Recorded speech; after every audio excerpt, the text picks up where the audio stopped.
All right, good evening. This is your favorite animal scientist, Mr. Kester Amos, the CEO of Kester Amos Consultancy Services Limited, your number one animal scientist on the block. So, today we're going to be talking a little bit about pig production. We have been building this for quite a while, so we're going to take you inside and show you some of the things we've done with this design. So, the entire structure here is for pigs. So where I'm standing is actually the foot deep. I'm standing right inside the deep. So in order to take away any form of bacteria or anything that would go with my foot, under my foot into the building. So this is one of the biosecurity measures that you must have in your farm. Whatever type of animal farm building you have, the entrance of the farm building must have a foot deep where you pour in water and a disinfectant.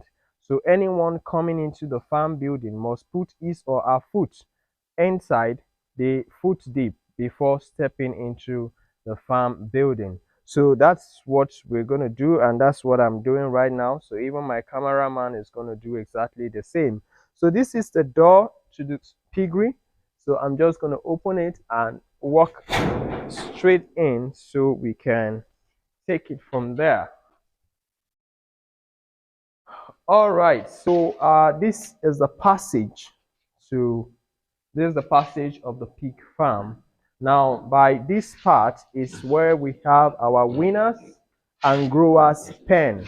This is a new farm. We just stocked this farm, so we don't have winners. What we have here are gilts.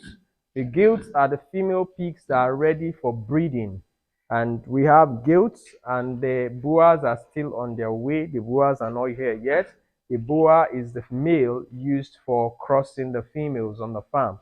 So I'm going to talk to you a little bit about the design for this project. Now, this is, like I said, the pen for both the winners and the growers and gilts or sows that are not yet bred. While this part is designed for the farrowing dam. A dam is a female animal that has farrowed or that has given birth and is still with a young. We call her dam. So the lactating sow or the farrowing, the dam will remain here until she farrows. The act of giving birth in pigs is called farrowing. Generally, in animal production, we say parturition. But when you are specific with a particular animal, you go farrowing. Like rabbit, we say kindling. Goat, we say kidding. Ram, we say lambing. Or sheep, sorry, we say lambing. And of course, there's so much cattle, calving, and so on.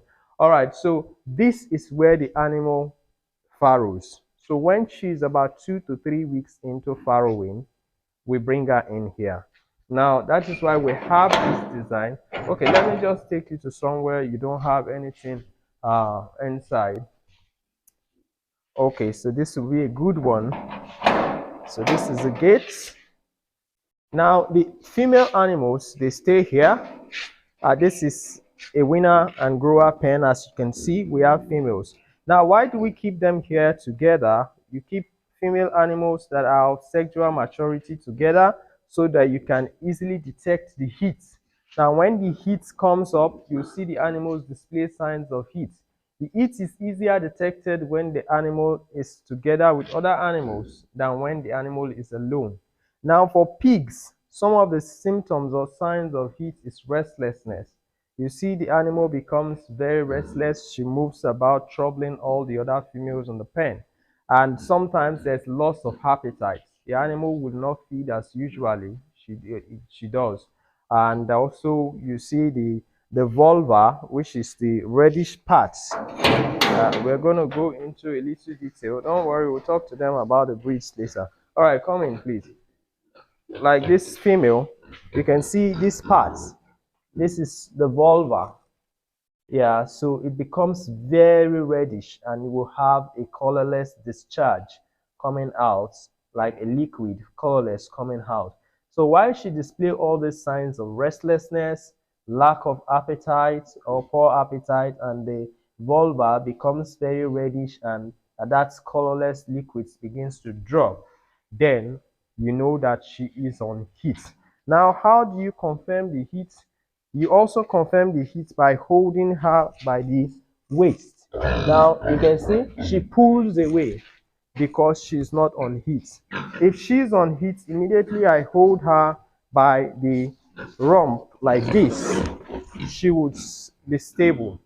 So how you detect it is when the female mounts on another female, that shows all these signs that I've just talked about, and that female that is being mounted upon remains stable, then it tells you that she is really on heat. Why? Because she will be standing to the boa. We call it standing to the boa because she feels it's a male animal that is about to mount her, and because she's on heat, she doesn't move. She just stayed relaxed. So once you detect these signs, you take the female to the boa. Now in animals, they defend their territory, so you don't bring the male to the female. No matter our condition or situation, if you bring the male to the female, they'll be fighting because of territorial differences. But when you take the female to the male, she succumbs because number one, it's not her territory. Number two, the male is dominant over her. So that's how you detect the heat. So like I said, the following signs: she's restless, loss of appetite, reddish vulva which is swollen with a colorless discharge. Then to confirm it completely is you hold her by the waist or the rump and she stays stable. It tells you she's on heat. Or another female mounts on her, she stays stable. And sometimes she will begin to mount on other females as well. So you observe while she's mounting on other females until you observe until other females mounts on her and see that she doesn't move. Then you move her to the male. So the pen you take her to is, close this place. The pen you take her to where the male is the breeding pen. So the male is dominant over that pen. So it remains there and breed her. And after mating her, you bring the female back to the egg. Now the ostrus cycle for a pig is the ostrus cycle for a pig is 21 days. That's the time she comes on it and comes again. So after you mate her, you observe this period. The next 21 days, if the mating was successful, she would not come on heat again. But if she comes on it again, then you need to serve her again. Now that's the breeding process. So once she is no longer on heat, you mark that date that you mated her initially, then you continue to wait. The gestation period is 3 days, 3 weeks, 3 months, 114 days on the average. That's the gestation period from conception to delivery for the pig. Now, if you look at these pens, they have been designed. We use nipple drinkers in order to maintain some level of hygiene so they don't mess up the whole place. Why I don't use wallow? Some people ask, why don't you use wallow? The wallow is built like this, but larger than this, where you have water. So when the pigs are stressed from it, they just go and lie on the wallow on both sides. But sometimes when you have wallow, as they lie on the wallow, they poo on it, they drink from it, they pee on it, they drink from it. So it's not hygienic. So that's why we use nipple drinkers. So because these pens are for both weaners and growers and mature gilts and sows, that's why you see we calibrated it. We have the first nipple here for the weaners because they are still quite small. Then from here, they graduate to this. When they become growers, you can see just a touch, the water comes out. From growers to maturity, they begin to use this. So that's how we calibrated them. So everybody can get a drink out of it. So as the pigs grow, they grow with the drinkers. That's how it's designed. So this place is for weaners, growers, gilts, and also castrated males that are not required on the farm. So this is the feeder. Once they feed from here, they drink from here. So let's take you to the pen, to the farrowing pen. So when the animal is pregnant and is due for delivery, we bring her in here. So this pen is designed room and parlor. This is the parlor section where you have the feeder. The drinker is behind in the room section. So this part is always kept clean by the pig because when she farrows here, we'll bring in some level of sawdust or wood shavings to provide some level of heat. or warmth for the young offspring, which are the piglets. So they will cuddle around that litter area. So the dam feeds from here, then she comes back here. If she wants to drop her waste, the dungs, this is the dunging area, we call it the run. So she comes back here and dunks here, but she drinks from here. So she dunks here. After dunging or urinating, she goes back there. So the pig or the dam keeps this part very clean. So that's why people think pigs are very dirty animals. No, it depends on the production system and how you keep them.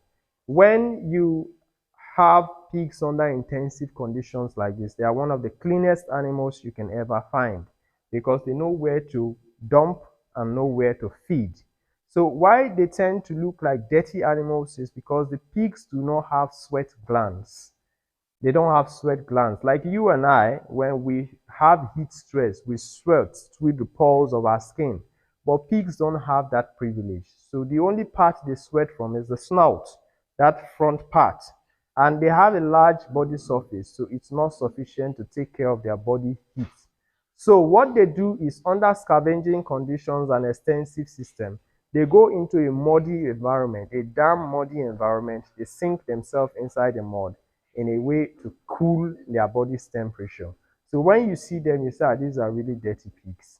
And you just think, you generalize it that pigs are dirty. No, they are very neat animals. So you can see when you build your structure like this, they have where they keep very neat. In fact, if you throw certain things here, they will even pick it and take it back. So that's how it is designed. So this is where they feed and drink from. Now the engineer made a little mistake. I told him to take these nipples down here because it's meant for the piglets. The piglets cannot drink as high as this. So that correction will be effected. So when you're building yours, you can effect it quickly. Just somewhere here. So while the dam drinks from here, the piglets will take from this one. So we're going to bring this down. So it's not supposed to be on this side. So that's why you see it calibrated into two different levels. But the one for the piglets will still need to go down. So this is a water system, the shower. Why we don't have wallow? When you on this during the hot period of the day, you see the pigs will cluster under it. Victor, please on that first one. On AB, on this middle one, letting this, we'll just take an example over there.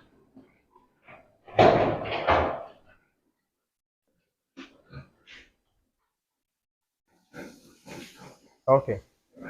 So let's see. So come here, come here, come here. So you can see what's happening. You can see the pig is baiting itself now.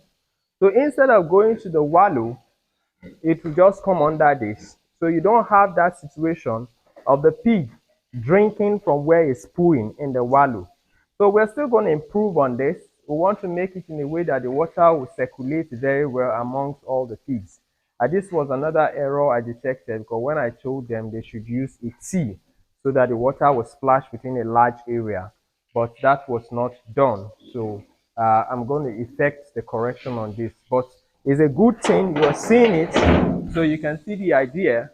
So immediately you on it during the hot period of the day when they are stressed from heat, they go under it just to get some cool off. Then we off it after some time. So you can see a similar thing is going on here. They are almost dragging who will benefit from the water. That's because the water is not circulating as it should. So we're going to effect the correction on this. So we have a better management system here. All right, so talking about the breeds. I don't want to make this video too long. Anyway, we're not going to give you the breed characteristics on this video.